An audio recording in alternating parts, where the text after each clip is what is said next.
One way to judge a moral system is to look at the kind of heroes the system produces. Take the objective moral stance of the Judeo-Christian view. The heroes are many and mighty. Jesus, Mother Teresa, Martin Luther King Jr. immediately come to mind.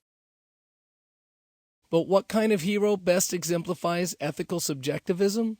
Lived consistently, it produces moral monsters, people who see no need to care about others and are unaccountable to anything but their preferences. Jack the Ripper, Ted Bundy, Albert Fish, one of the inspirations for Hannibal Lecter, Ed Gein, the inspiration for Psycho, the Texas Chainsaw Massacre, and the Buffalo Bill character in Silence of the Lambs. These are the heroes of ethical subjectivism.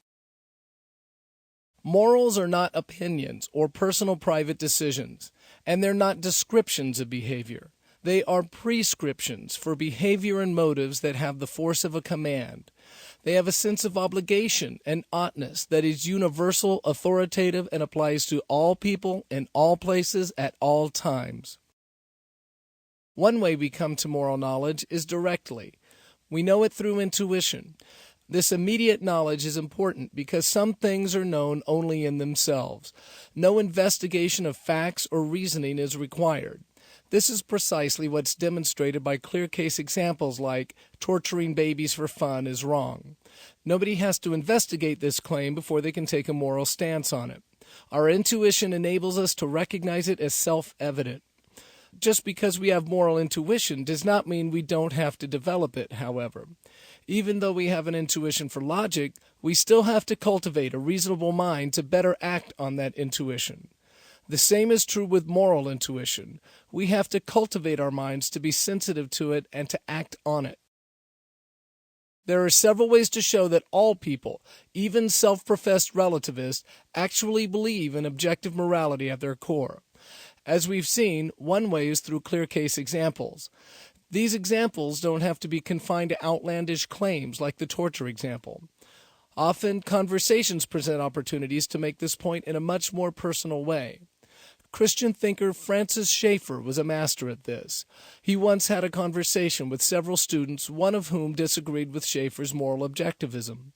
The student claimed that there was ultimately no difference between cruelty and non-cruelty. Another student who was listening decided to put that belief to the test. He picked up a tea kettle full of boiling water and held it over the first student's head as if he were about to pour it on the student.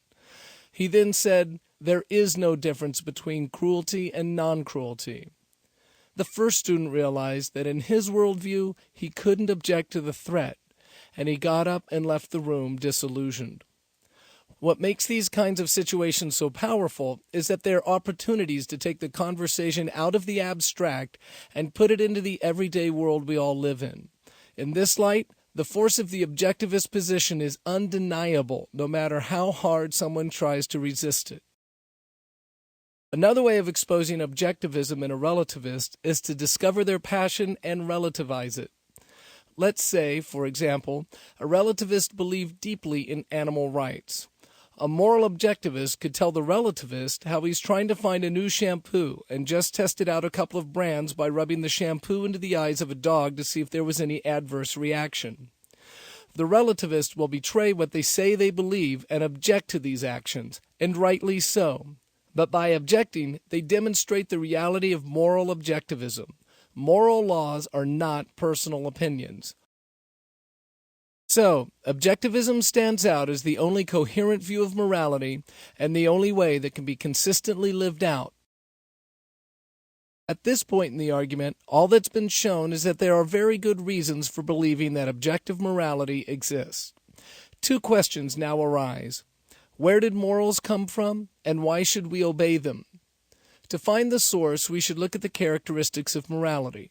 Morality is prescriptive, a command, universal, objective, and authoritative. Prescriptions and commands are forms of communication, and communication happens only between minds. Also, because morals deal with a purpose and a will, the source of morality must also have a purpose and a will. Because morals are universal and transcend individuals, society, and time, the source must be universal and transcendent. Since morals are authoritative, they must come from an authority, and authority can only be held by a person. Finally, this person must have the power to impose his moral will on us and provide us with an ability to know that moral will through intuition. Thus, morals come from a transcendent person who has the power and authority to impose a moral law on us, and we call this person God. Another indication of where morals come from is found in what happens when we violate the moral law. We've all ignored our moral intuition and done what we know is wrong, and the result has been guilt. Sometimes it's obvious to us whom we feel guilty towards. At other times, the object of our guilt is not so clear, like when our guilt stems from our own thoughts or motives. To whom do we feel guilty then? The answer is in the question, whom, not what. We feel guilty towards persons, not objects. And we don't just feel guilty toward the person we deceived or harmed, but we understand the law came from someone, not something, and we feel guilt towards that person. But is something good just because God says it is, or is there a standard that God's using? If something is good just because God says it is, then the standard is arbitrary, since it could have been something other than what it is. Or if God uses something outside himself as a standard to judge things, then God is not truly God, since he relies on something outside himself. Either way is a fatal flaw against the claim that God is the source of morality. However, those are not the only options. A third option says that things are good because they reflect God's nature and character. God's character is the standard of his goodness, and his preferences are extensions of his character, not arbitrary decrees. Because God does not change, the standard does not change. And because the standard is internal, God is not dependent on anything outside himself. The argument for morality for the existence of God could be made in a couple of ways. A modest case uses it along with other arguments as only one part of a whole case.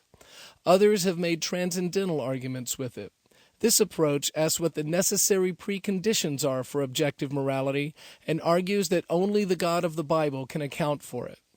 This is obviously a more ambitious take on the argument, but it can be extremely effective. Both methods rely on the same claim, that objectivism is the only coherent view of morality and the only view of morality that can be lived consistently. And it points very strongly toward the existence of a transcendent, powerful, personal God.